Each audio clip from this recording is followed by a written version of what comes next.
ప్రార్థనలో ప్రవేశించే ముందు దేవుని పరిశుద్ధ గ్రంథంలో నుంచి కొన్ని మాటలను చూసుకొని ప్రార్థనలోనికి ప్రవేశిస్తాం. యెషయా గ్రంథము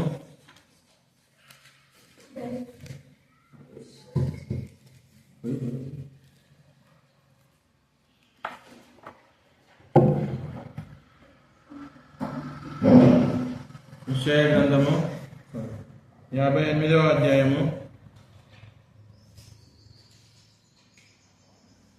2వ వచనం.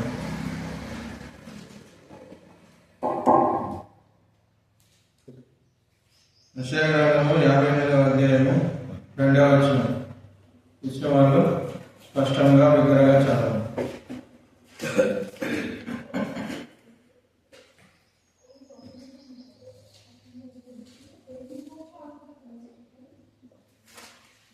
తమ దేవుని న్యాయాన్ని విడువక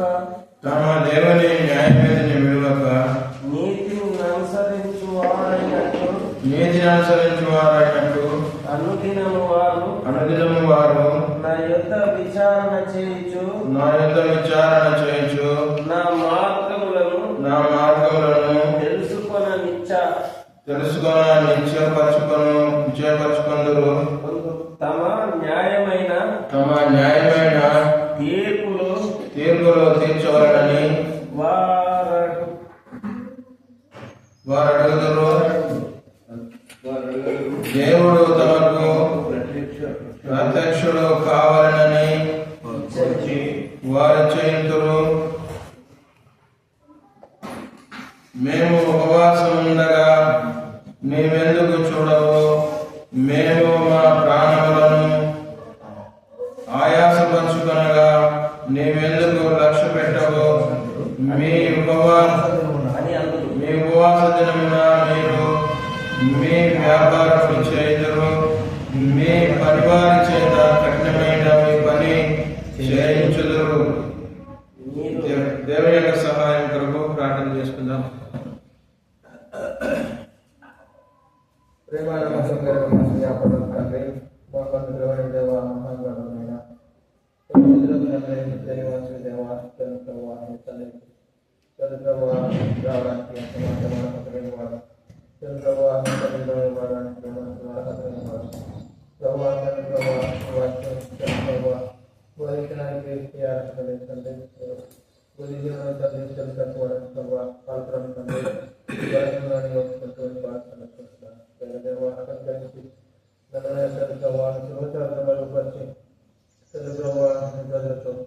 నీవే మాట్లాడదాం దూరంగా వాడుకున్నాం చంద్రవారిని తగ్గించుకుంటాను.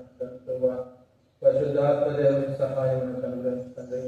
జలదేవ నీ కృపను, నీ ప్రేమను, నీ కనికరమని, దయను, వాత్సల్యం చంద్రవారి కృపను అనుగ్రహించి చంద్రవారి నీవే నాకు సహాయం దయచేసి చంద్రవారి పునరుద్ధరణను మరుగుపరచండి. చంద్రవారి నీవే మాట్లాడదాం, నాతో మాటలు మాట్లాడదాం. యేసుక్రీస్తు పరిశుద్ధ నామమున ప్రార్థించి ప్రతిదాన్ని వేడుకుంటున్నాను నా తండ్రి, ఆమేన్.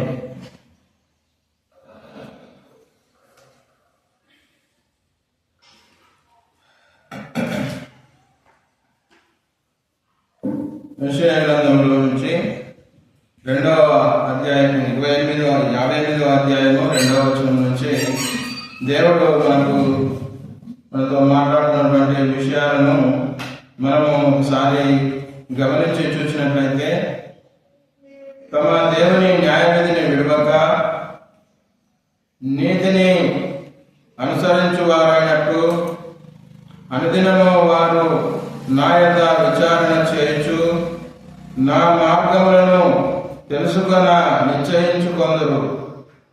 అయితే ఇక్కడ ఇశ్రాయేల్ ప్రజల యొక్క పరిస్థితిని ఇక్కడ తెలియజేస్తూ వస్తున్నాడు. దేవుడైన యెహోవా ఇశ్రాయేలు ప్రజల యొక్క పరిస్థితిని తెలియజేస్తూ వస్తున్నాడు. వారి గురించి ఏం మాట్లాడుతున్నాడంటే, దేవుని న్యాయవిధిని అనుసరించాలని ఇశ్రాయేలులకు ఎంతో ఆశ, ఎంతో ఇష్టంతోటువంటి వారుగా దేవుని ప్రజలుగా వారు ఉంటున్నారు. కాబట్టి దేవుని ప్రజలైనటువంటి ఇశ్రాయేలు ప్రజలు దేవుని న్యాయవిధిని అనుసరించి ఆయన ఎదుట నీతిగా నడుచుకోవాలని వారు ఆశపడుతున్నప్పటికీ వారు నడుచుకోలేకపోయినటువంటి పరిస్థితిలో ఉంటున్నారు. కాబట్టి అనుదినము వారు నా యొద్ద విచారణ చేయొచ్చు. అనుదినము ప్రతిరోజు కూడా ఉపవాసాల దినం ప్రకటించినటువంటి రోజే కాకుండా వారు అనుదినము కూడా దేవుని యొక్క విచారణ చేయాలి, దేవుని యొక్క మార్గములను తెలుసుకోవాలని చెప్పేసి వారు నిశ్చయించుకొని ఉన్నట్టుగా ఇక్కడ వాక్యం ద్వారా మనం తెలుసుకుంటున్నాం. కాబట్టి తనకు న్యాయమైన తీర్పును తీర్చవాలని వారు అడుగుదురు. వారికి ఏం కావాలని కోరుతున్నారు? న్యాయమైనటువంటి తీర్పులు. మాకు న్యాయం జరగాలి, ఎందుకంటే మా యొక్క శత్రువులైనటువంటి వారి దగ్గర మేము దాస్యంలో ఉన్నాము కాబట్టి మాకు న్యాయం జరగాలని చెప్పేసి వారు కోరుతూ వస్తూ ప్రతిరోజు వారు విచారణ చేస్తున్నారట. కాబట్టి దేవుని సన్నిధిలోకి వచ్చి వారు ప్రతిరోజు విచారణ చేయడానికి వారు వేరే దేశంలో వారు దాసులుగా ఉంటున్నారు. కాబట్టి ఇంకా మనం చూసినట్టయితే దేవుడు తమకు ప్రత్యక్షుడు కావాలని నిశ్చయించుచున్నారు. మేము ఉపవాసం ఉండగా నీవు ఎందుకు చూడవు? వారు ఉపవాసం ఉండి, ఇశ్రాయేలు ప్రజలు ఉపవాసం ఉండి వారు దేవునికి ప్రార్థన చేస్తా ఉన్నారు. కానీ మరి వారు ప్రశ్నిస్తా ఉన్నారు ఇశ్రాయేలు ప్రజలు, ఏమని మేము ఉపవాసం ఉండగా నువ్వు ఎందుకు చూడడం లేదు ప్రభువా, మా ఎలా నువ్వు ఎందుకు కరుణించలేకపోతున్నావు ప్రభువా అని వారు తెలియజేస్తా ఉన్నారు. కాబట్టి ఎజ్రా గ్రంథము ఒకసారి చూద్దాము. ఎజ్రా గ్రంథము 7వ అధ్యాయము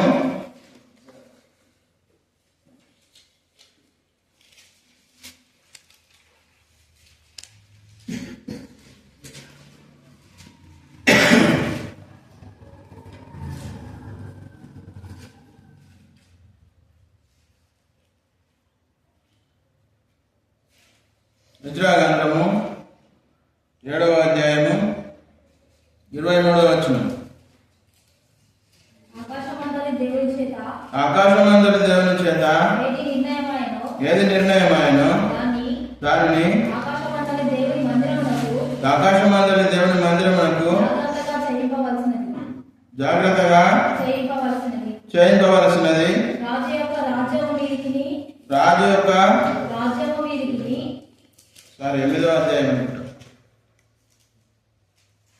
అధ్యాయం 23వ వచనం. మేము ఉపవాసం ఉండి ఆ సంగతిని బట్టి మా దేవుని వేడుకొనగా ఆయన మా మనవిని అంగీకరించను. కాబట్టి ఎజ్రా గారు ఈయన ప్రధాన యాజకుడై ఉండి ప్రధాన యాజకునిగా ఉన్నాడు. కాబట్టి అతడు దేవునికి ప్రతిష్ఠించుకున్నటువంటి వాడై అతడు దేవుని యందు భయభక్తులు కలిగి ఇశ్రాయేలు ప్రజల విడుదల కోసమై అతడు ఎంతగానో ప్రార్థించినట్టుగా చూస్తా ఉన్నాం. అందుకే ఇక్కడ తెలియజేస్తా ఉన్నాడు, మేము ఉపవాసం ఉండి. వారు ఎక్కడ ఉపవాసం ఉన్నారంట చూసినట్టయితే 21వ వచనంలో చూస్తాం. అక్కడనే 21వ వచనం, 7వ అధ్యాయం 8వ అధ్యాయం 21వ వచనం. అప్పుడు దేవుని సన్నిధిని మమ్మల్ని మేము దుఃఖపరచుకొని మాకును మా చిన్నవారికి మా ఆస్తికిని శుభప్రయాణం కలిగినట్లుగా ఆయన వేడుకొనుటకు అహావా నది దగ్గర చూసినావా వారు ప్రయాణమై వస్తామన్నమాట. అర్షాస్త రాజు ఆ రాజ్యంలో వారు దాసులుగా ఉన్నప్పుడు, ఆ బబులోను దేశంలో రాజులుగా ఉన్నప్పుడు వారు అర్షాస్త 1వ వచనం చూడండి ఒకసారి. 8వ అధ్యాయం 1వ వచనంలో రాజు అయిన అర్థహస్త ఏలుబడి కాలం యందు బబులోను దేశం నుండి నాతో కూడా వచ్చిన పెద్దల వంశావళి అంతా ఉంటుందన్నమాట. కాబట్టి వారందరూ కూడా ప్రయాణమై రాజు ఆజ్ఞను పొంది ఇశ్రాయేలు దేశంలోకి వచ్చి యెరూషలేము పట్టణం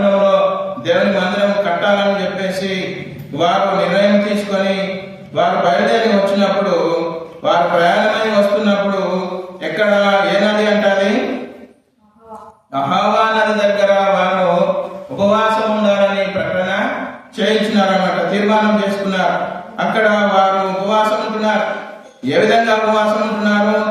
పెద్దవాళ్ళు ఉపవాసం ఉంటున్నారు, చిన్నపిల్లలు కూడా ఉపవాసం ఉంటున్నారు. చిన్నపిల్లల నుంచి మొదలుగానే ఉపవాసం ఉంటున్నారు. చూద్దాం 21వ వచనం. అప్పుడు దేవుని సన్నిధిని మమ్మల్ని మేము దుఃఖపరచుకొని మాకును మా చిన్నవారికి మా ఆస్తికి ఏం కలగాలంట? శుభమైనటువంటి ప్రయాణం కలగాలి. ఎందుకంటే మార్గ మధ్యంలో శత్రువులు గాని లేకపోతే ఇంకా ఏ విధమైనటువంటి ప్రమాదములు గాని తుఫానులు గాని రాకుండా మా ప్రయాణము శుభప్రయాణంగా ఉండాలని చెప్పేసి వారు ఉపవాసం ఉండి ప్రార్థన చేయడానికి అహావా నది దగ్గర వారు తీర్మానం తీసుకొని అక్కడ ఉపవాసం ఉన్నట్టుగా చూస్తా ఉన్నాం. కాబట్టి మన జీవితం యొక్క ప్రయాణంలో కూడా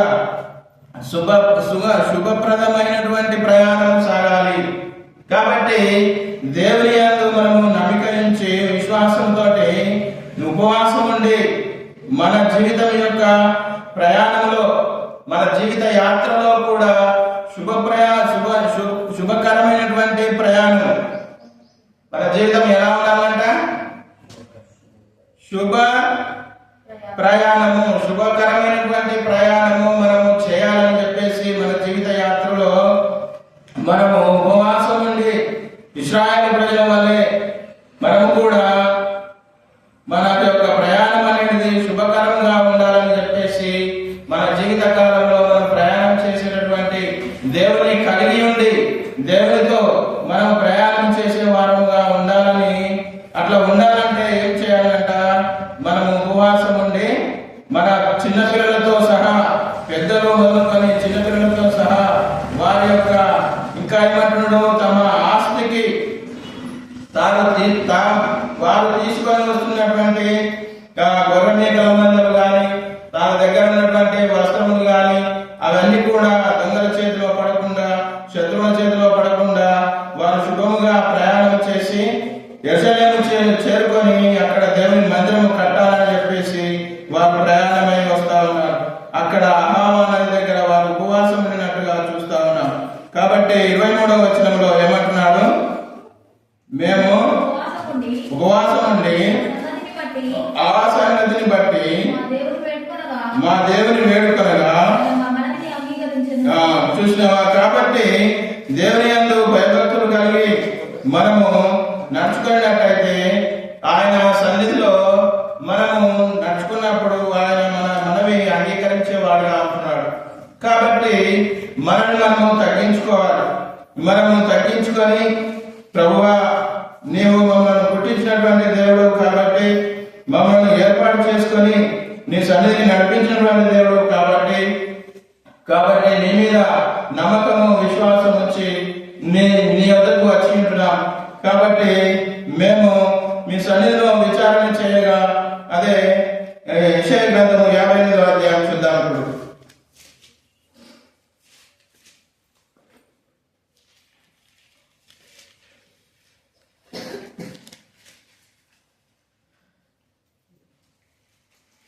మేము ఉపవాసం ఉండగా ఎందుకు చూడవు? మేము మా ప్రాణములను ఆయాసపరచుకునగా ఎందుకు లక్ష్య పెట్టవు? మీ ఉపవాసమున మీరు మీ వ్యాపారం చేయరు. కాబట్టి ఇశ్రాయేలు ప్రజలు ఉపవాసం ఉంటున్నారు, కానీ ఉపవాసం ఉండే దేవుని మందిరానికి వచ్చి ఆ దేవుని విచారించి దేవుని ప్రార్థించారు. కానీ వీరు ఉపవాసం ఉంటున్నారు, కానీ మరలా ఏం చేస్తున్నట్టు ఇశ్రాయేలు ప్రజలు వారు వ్యాపారం చేసినటువంటి వారుగా ఉంటున్నారు. ఉపవాసం ఉండే దేవుని మందిరానికి రావాల్సినటువంటి వారు ఆ సమాజంలో తిరుగుకుంటూ వారి పనులు వారు చేసుకుంటూ ఉంటున్నారు. చేసుకుంటూ ఉండి చివరి సమయంలో వచ్చి వారు దేవుని మందిరంలో మేము ఉపవాసం ఉన్నాం కదా ప్రభువా, మరి ఉదయకాలం నుంచి సాయంకాలం వరకు ఉపవాసం ఉంటున్నాం కదా, మరి మా మనల్ని ఎందుకు వినడం లేదు, మమ్మల్ని ఎందుకు లక్ష్య పెట్టడం లేదు అని అంటున్నారు. కాబట్టి ఇంకా కిందికి చూసినట్టయితే చదవండి. మీ ఉపవాస దినమున మీరు వ్యాపారం చేయదురు, మీ పనివారి చేత కఠినమైన పని చేయించుదురు. కాబట్టి వీళ్ళు ఇశ్రాయేలు గొప్పవారై వారి దగ్గర పనివారిని పెట్టుకున్నట్టుగా చూస్తాను. వారి పనులు చేయడానికి, వారి ఇంటిలో కానీ వారి పొలంలో కానీ పని చేయడానికి పనివారిని పెట్టుకొని వారి దగ్గర దాసులుగా కొంతమంది ఉంటున్నారు. వారి చేత కఠినమైనటువంటి పనులు చేస్తున్నారు. కాబట్టి దేవుని యొక్క నియమం కట్టడాలు ఏముందంటే, ఉపవాసం ఉండినప్పుడు నీవును నీ ఇంటిలో పనిచేసినటువంటి దాసులు కూడా ఉపవాసం ఉండి దేవుని మందిరానికి వచ్చి విచారణ చేయాలి, కానీ వారితో పని చేయించడం అనేది ఆ రోజు చేయించకూడదు అని చెప్పేసి దేవుడు వారికి కట్టడగా నిర్ణయించినాడు. కాబట్టి ఆ కట్టడను వారు లెక్క పెట్టడం లేదు. ఇంకా 4వ వచనాన్ని చూద్దాం. మీరు కలహపడుచు వివాదం చేయొచ్చు, అన్యాయముగా గుద్దులాడుచు ఉపవాసం ఉండరు. కాబట్టి గృహాలలో మరొక వాళ్ళలో కూడా మీరు ఏం చేస్తా ఉన్నారని తెలియజేస్తా ఉన్నాడు. కలహం పడుతూ ఒకరు ఉపవాసం ఉందామని ఒకరు అనుకుంటే, ఒకరేమో ఏం కాదులే, నీ తాగితే బాధ అయితే ఏం కాదు, డ్యూటీ చేస్తే ఏం కాదు కదా అని అనుకునేటువంటి మీరు అన్యాయముగా ఏమంటున్నాడు, గుద్దులాడడం అంటే కొట్లాడడం అనే కాకుండా మాటలు కూడా అనుకోవడం కూడా ఇక్కడ తెలియజేస్తా ఉన్నాడు. కాబట్టి ఇంకా మీరు మీ కంఠధ్వని పరమున వినబడినట్లుగా మీరెప్పుడు ఉపవాసం ఉండరు. కాబట్టి మీ కంఠధ్వని, మీరు ప్రార్థన చేసినప్పుడు మీ ధ్వని పరలోకమందున్న తండ్రికి వినబడాలి అంటే మీరు ఏ విధంగా ఉండాలో ఇక్కడ కింద తెలియజేస్తా ఉన్నాడు. కాబట్టి అటు ఉపవాసము నాకు అనుకూలమా అంటున్నాడు. మనుషుడు తన ప్రాణమును బాధపరచుకున్న వలన బాధపరచుకునవలసిన దినము అట్టిదేనా? ఒకడు జమ్ము వలె తల వంచుకొని గోనె పట్ట కట్టుకొని బూడిద పరుచుకొని కూర్చుంటున్న ఉపవాసమా? ఉపవాసం అంటే ఇశ్రాయేలు ప్రజలు చేసినటువంటి ఉపవాసం ఈ విధంగా ఉంటదన్నమాట. ఎట్లా ఉంటదంట, వాళ్ళు గోనె పట్ట కట్టుకోవాలి, వస్త్రాలన్నీ కూడా ఇప్పివేసి, గోనె పట్ట అంటే మన తట్టు సంచులు తీసుకొని నడుముకు కట్టుకొని అంగి కానీ లేకపోతే ఇంకా వేరే వస్త్రాలు పైన ఉండకుండా ఆ గోనె పట్ట కట్టుకొని కింద బూడిద పోసుకోవాలి. కూర్చునేటటువంటి స్థలంలో బూడిద పోసుకొని తల మీద కూడా బూడిద కొంచెం వేసుకొని వాళ్ళు తల కిందికి వంచి ఆ విధంగా ఉపవాసం ఉండాలని చెప్పేసి వారు ఉంటూ వస్తున్నారు అన్నమాట. కాబట్టి ఇటువంటి ఉపవాసము నాకు ఇష్టమా అని అడుగుతా ఉన్నాడు. మరి ఎటువంటి ఉపవాసం ఉండాలని కింది విధంగా తెలియజేస్తున్నాడు. చదువుదాం. ఇంకా అంటే ఉపవాసం యెహోవాకు ప్రీతికరమని మీరు అనుకొందురు, అట్టి ఉపవాసము యెహోవాకు ప్రీతికరమని మీరు అనుకొందురు అంటున్నాడు. కాబట్టి ఎటువంటి ఉపవాసం చేయాలో కింద తెలియజేస్తా ఉన్నాడు. 6వ వచనం. దుర్మార్గులు కట్టిన కట్లను విప్పుటయు, కాడుమాని మేకును తీయుటయు, బాధింపబడిన వారిని విడిపించుటకు, ప్రతి కాడుని విరగొట్టుటయు నేను ఏర్పరచుకున్నటువంటి ఉపవాసం ఇదే కదా. కాబట్టి దుర్మార్గులు కట్టినటువంటి కట్లను విప్పుటయు, కాబట్టి మనకు విరోధులుగా ఉన్నటువంటి వారి గురించి మనము ప్రార్థన చేయాలి. మనకు శత్రువులుగా ఉన్నటువంటి వారి విషయము ప్రార్థన చేయాలి. మరి దేవుడు తెలుసుకునేటువంటి ప్రజలు అనేక మంది అన్ని జనులు ఉంటున్నారు, వారి విషయమై ప్రార్థన చేయాలి. కాబట్టి దుర్మార్గం కట్టిన కట్టను మనం విప్పినటువంటి వారుగా అవుతామని తెలియజేస్తా ఉన్నాడు దేవుడు. కాడిమాను మేకులను తీయుటయు, కాబట్టి బరువులు ఎవరి మీద అయితే బరువులు పెట్టబడి ఉన్నాయో, కాడిమాన మేకులను విప్పుటంటే బరువులు భారాలు ఎవరిపైతే అయితే ఉన్నాయో ఆ భారం గురించి, ఆ బరువుల గురించి, ఎవరైతే ఆ బరువులు అంటే సంసార భారం కానీ, లేకపోతే వ్యక్తిగత భారం కానీ, లేకపోతే ఇంకా అనారోగ్యం చేత ఉన్నటువంటి భారాలు కానీ కలిగినటువంటి వారు, లేకపోతే ఇంకా దాస్యంలో ఉన్నటువంటి వారు, దాస్యంలో పాప ఉన్నటువంటి అన్ని జనుల వారి విషయం కూడా కాడిమాను మేకులు తీయుటయు బాధింపబడిన వారిని విడిపించుటయు. మనకు వీలైతే బాధింపబడుతున్నటువంటి వారిని విడిపించడానికి కూడా మనము ప్రార్థన చేయాలని దేవుడు తెలియజేస్తూ ఉన్నాడు. కాబట్టి ఇంకా ప్రతి కాడిని విరుగొట్టుటయు, కాబట్టి ప్రతి విధమైనటువంటి శత్రువు పన్నుచున్నటువంటి పన్నాగములన్నిటిని విరగొట్టడానికి దేవుని సన్నిధికి వచ్చి మనము ప్రార్థన చేయాలని దేవుడు తెలియజేస్తా ఉన్నాడు. ప్రతి కాడిని విరగొట్టుట, ప్రతి కాడి అంటే ప్రతి విధమైనటువంటి దేవునికి విరోధంగా జరిగినటువంటి పనులన్నిటినీ కూడా మనము దేవుని సన్నిధిలో మనము ప్రార్థన చేసినప్పుడు ప్రతి కాడిని విరగొట్టేవాడుగా దేవుడు ఉంటున్నాడు. ఇంకా ఏమంటున్నాడంటే నేను ఏర్పరచుకొని నా ఉపవాసము ఇదే కదా. ఇంకా 7వ వచనం, నీ ఆహారము ఆకలి కలిగిన వారికి పెట్టుటయు, నీ రక్త సంబంధికి ముఖము తప్పింపకుండుటయు, దిక్కుమాలిన బీదలను నీట చేర్చుకుంటయు, వస్త్రహీనుడు నీకు కనబడినప్పుడు వారికి వస్త్రం ఇచ్చుటయు. చూసినావా, దేవునికి ఇష్టమైనటువంటి ఉపవాసం ఇదంట. ఆకలిగినటువంటి వారికి ఆహారం పెట్టాలి. మరి మనము పెట్టలేనటువంటి పరిస్థితుల్లో మనం ఉంటున్నాం.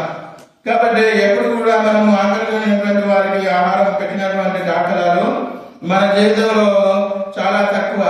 కాబట్టి నీ రక్త సంబంధికి, కాబట్టి నీ బంధువుకు ముఖము తిట్టు వేసుకోకూడదు. నీ రక్త సంబంధి అంటే నీ బంధువు నిన్ను సహాయం అడిగినప్పుడు అతనికి సహాయం చేయాలి. కానీ మనం సహాయం చేయక కీడు చేసే వారంగానే ఉంటున్నాం. కాబట్టి ఇటువంటి పనులన్నీ మనము మానుకొని ఈ దేవుడు సెలవిచ్చినటువంటి మాటలను అంగీకరించి వాటిని వెతికి వాటి ప్రకారం మనము నడుచుకునే వారమైతే అప్పుడు మన ఉపవాసము ఇటువంటి నిజమైనటువంటి ఉపవాసము ఇదే అని చెప్తా ఉన్నాడు. ఇంకా ఏమంటున్నాడంటే దిక్కుమాలిన బీదలను నీ ఇంట చేర్చుకుంటాయి. చూసినావా, దిక్కులేనటువంటి బీదలైనటువంటి వారిని ఇంటిలో చేర్చుకోవాలంటున్నాడు. కాబట్టి వారు దిక్కుమాలినటువంటి బీదలు మన దగ్గరికి, మన ఇంటి ముడికి వస్తేనే మనము వారిని త్రోసివేసే వారంగా, వెళ్ళగొట్టే వారంగా ఉంటాం. కాబట్టి మనము మన ప్రవర్తన చూసినట్లయితే దేవునికి ఎంతగానో విరోధంగా కనబడతా ఉంది. అందుకే మన ప్రార్థన దేవుడు వెళ్ళలేకపోతున్నాడేమో. కాబట్టి మనము మన మనసులను, మన హృదయాలను మార్చుకొని ఏ విధమైనటువంటి ఉపవాసం కలిగి ఉండాలని దేవుడు కోరుతా ఉన్నాడు. ఇంకా వస్త్రహీనుడు నీకు కనబడినప్పుడు వానికి వస్త్రములు ఇచ్చుటయు. మరి మన జీవితంలో ఒకసారి మనము వస్త్రము లేనటువంటి వారికి వస్త్రాలు ఇచ్చినామా మనము పరిశీలించుకొని చూడాలి. కాబట్టి ఇంకా మనకు కలిగినటువంటి వాటిలో మనం లేనటువంటి వారికి ఇవ్వాలని దేవుడు కోరుతా ఉన్నాడు. అందుకనే నూతన నిబంధనలో యేసుక్రీస్తు ప్రభు ఏం చెప్తాడంటే, నీకు 2 అంగీలు కలిగి ఉంటే ఒక అంగి నీ పొరుగువానికి ఇవ్వలను అని చెప్తాడు. కాబట్టి మనము ఇటు విషయాలు అన్నిటిలో మనము తప్పిపోయిన వారంగా ఉంటున్నాం. కాబట్టి ఈ విషయాలన్నీ కూడా గ్రహించుకొని మనము దేవుని సన్నిధికి వచ్చి మనము ఈ పనులు చేసినట్లయితే ఆయన మన మనవి వింటాడని దేవుడు తెలియజేస్తా ఉన్నాడు. ఇంకా చూద్దాం, దీనికి అలాగు నీవు చదవండి. అలాగున నీవు చేసిన నీ వెలుగు వేకువ చుక్క వలె ఉదయించును. స్వస్థత నీకు శీఘ్రముగా లభించును. నీ నీతి నీ ముందర నడుచును. యెహోవా మహిమ సైన్యపు వెంటటి భాగమును కావలి కాయను. చూసినావా, కాబట్టి నీవు ఏ విధంగా చేసినట్టయితే నీవు వెలుగు అనే వేకువ చుక్క, ఉదయకాలమున వచ్చినటువంటి ఉదయకాలమున పెద్దలకాలమున వచ్చినటువంటి వేకువ చుక్కను చూసినారా ఎవరన్నా? వేకువ చుక్కనంట చూసిరా? ఉదయకాలంలో 4 గంటలకు వస్తుంది అది వేకువ చుక్క. చాలా పెద్ద లైట్ లాగా వస్తుంది. ఆ లైట్ లాగా వచ్చినటువంటి ఆ వేకువ చుక్క లాగా నీ వెలుగు ఆ విధంగా ఉంటది అంటున్నాడు. ఇటువంటి ఉపవాసము, ఇటువంటి కఠినమైనటువంటి ఉపవాసము, ఇది చాలా కఠినమైనటువంటి ఉపవాసం. ఇది చదువుకోవడానికి మనకు ఎంతగానో ఈజీగా అనిపిస్తుంది, కానీ దిక్కులేని పేదలను ఇంట చేర్చుకొనుట. కాబట్టి ఇటువంటి పనులు మనము ఏమి చేయలేకపోయినాం. బీదవాళ్ళను మన ఇంట్లో చేర్చుకొని వారికి భోజనం పెట్టి వారికి వస్త్రాలు ఇచ్చి వారికి సహాయం చేసినట్టయితే ఆయన నీ మనవిని వింటాడు. నీకు శీఘ్రముగా అన్నాడు, స్వస్థత నీకు శీఘ్రముగా కలుగును, నీ నీతి నీ ముందర నడుచును, యెహోవా మహిమ నీ సైన్యము వెనకటే భాగమును కావలి కాయను. కాబట్టి ఇక్కడ చూసినట్లయితే ఇశ్రాయేలు ప్రజలకు తెలియజేస్తా ఉన్నాడు వారి సైన్యము. ఎందుకంటే వారు బబులోను దేశం నుంచి ఎజ్రా నాయకత్వంలో వారు ప్రయాణమై వచ్చి అహావా నది దగ్గర ఉపవాసం ఉన్నప్పుడు వారిని దోచుకోవడానికి దొంగలు గాని లేకపోతే శత్రువులు గాని వస్తారేమని చెప్పేసి రాజు దగ్గర హర్షాసస్త రాజు దగ్గర వారు మనవి చేసి వారి వెంబడి రావడానికి ఆ సైన్యమును మరియు గుర్రపు రౌతులను తీసుకొని వారిని కాపలా కాయడానికి వారితో పాటు తీసుకొని వస్తున్నారన్నమాట. కాబట్టి ఎందుకు వారిని తీసుకొని రావడానికి ఎందుకు అంటే శత్రువులు మధ్యలో దోచుకుంటారేమో అని చెప్పేసి, అందుకని అక్కడ మేము వారి యొక్క సహాయము కోరుకోవడానికి మేము చేయలేదు అంటున్నాడు. అశాస్త్ర రాజు దగ్గర మనం చేయలేదు వాళ్ళు.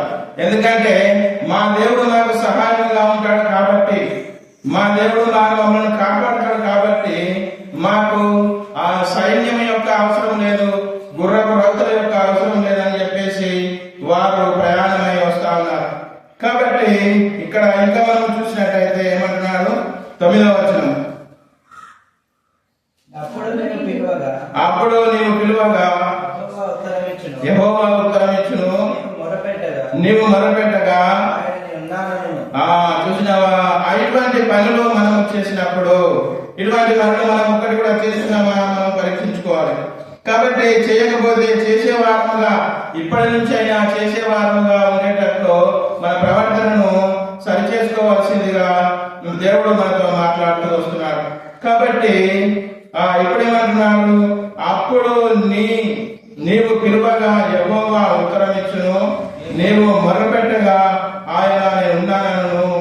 చూసినావా, మనం మొరపెడితే మనం ప్రార్థన చేస్తే మనము మనవి ఆయనకు తెలియజేస్తే నేనున్నాను, నీకు సహాయం చేస్తాను, నిన్ను స్వస్థపరుస్తాను, నిన్ను బాగు చేస్తాను, నిన్ను ఆశీర్వదిస్తాను, నీవు అడిగిన వాటిని నీకు ఇస్తాను అని చెప్పేసి తెలియజేస్తా ఉన్నాడు దేవుడు. కాబట్టి ఇంకా చూడండి, ఇతరులను బాధ పెట్టకయు వేలు పెట్టి చూపి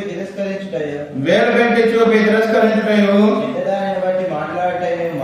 చెడుదానిని బట్టి మాట్లాడటం మాని ఆశించడాన్ని ఆకలి వెళ్ళేవానికి ఇచ్చి. చూసినావా, చెడ్డదానిని బట్టి మాట్లాడకూడదు. పుట్టిగా కూర్చొని కొంతమంది ఏం చేస్తా ఉంటారు అంటే అవి మాట్లాడుతూ ఉంటారు అన్నమాట. కాబట్టి ఈ చెడ్డ విషయాల గురించి మాట్లాడకూడదు, చెడ్డవాటిని నీ నోటి గుండా రాకూడదు అంటున్నాడు ఇక్కడ. కాబట్టి చెడ్డవాటిని గురించి మాట్లాడదు. ఎందుకంటే మనం మాట్లాడేటువంటి మాటల వలన మనము అపరాధంగా తీర్చబడతామని దేవుని వాక్యం తెలియజేస్తామని. కాబట్టి మనము ఇప్పటిదాకా ఇటువంటి పనులు చేయలేటువంటి వారంగా ఉన్నాం. అందుకే మన ప్రార్థన దేవుడు వినలేకపోతున్నాడేమో. కాబట్టి వీటన్నిటిని విడిచిపెట్టి ఇప్పుడు ఆయన తట్టు మనము తిరిగి కాబట్టి చూద్దాము. జకర్యా గ్రంథము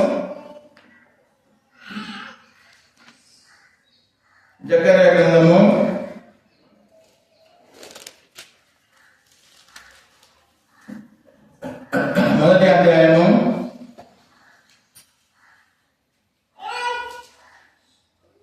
3వ వచనం. కాబట్టి నీవు వార్త ఇట్లను సైన్యములకు అధిపతి యెహోవా సెలవిచ్చినదేమనగా, మీరు నా తట్టు తిరిగిన యెడల నేను మీ తట్టు తిరుగునని సైన్యములకు అధిపతి యెహోవా సెలవిస్తున్నాడు. ఇదే సైన్యములకు అధిపతి యెహోవా వాక్కు. కాబట్టి ఇక్కడ మనము తెలుసుకోవాల్సినటువంటి విషయం ఏమంటే, మీరు నా తట్టు తిరిగిన యెడల నేను మీ తట్టు తిరుగుదును. కాబట్టి మనము ఆయన తట్టు తిరగాలి. సంపూర్ణంగా హృదయపూర్వకంగా ఆయన తట్టు మనము తిరిగినట్లయితే ఇప్పటిదాకా మనము సంశయాలతోటి, ఎన్నో సందేహాలతోటి, ఎన్నో అవకతవకలతోటి నేను తనకి తప్పులు చేసినటువంటి వారంగా ఉండి మనము ఆయన తట్టు తిరగలేకపోయినామని తెలియజేస్తా ఉన్నాడు. కాబట్టి మీరు నా తట్టు తిరిగినదా నేను మీ తట్టు తిరుగుదును అంటున్నాడు. కాబట్టి ఆయన తట్టు మనం తిరుగుదాం. ఇప్పుడు ఒక నిర్ణయం తీసుకొని మనము ఆయన తట్టు తిరిగి మనము ఇటు పనులు చేసిన వారమైతే మనం ప్రార్థించగానే ఆయన వింటాడు, నేను ఉన్నానని అంటాడు. కాబట్టి ఇంకా చూద్దాం. 10వ వచనం చూడండి. యెషయా గ్రంథం 50:10.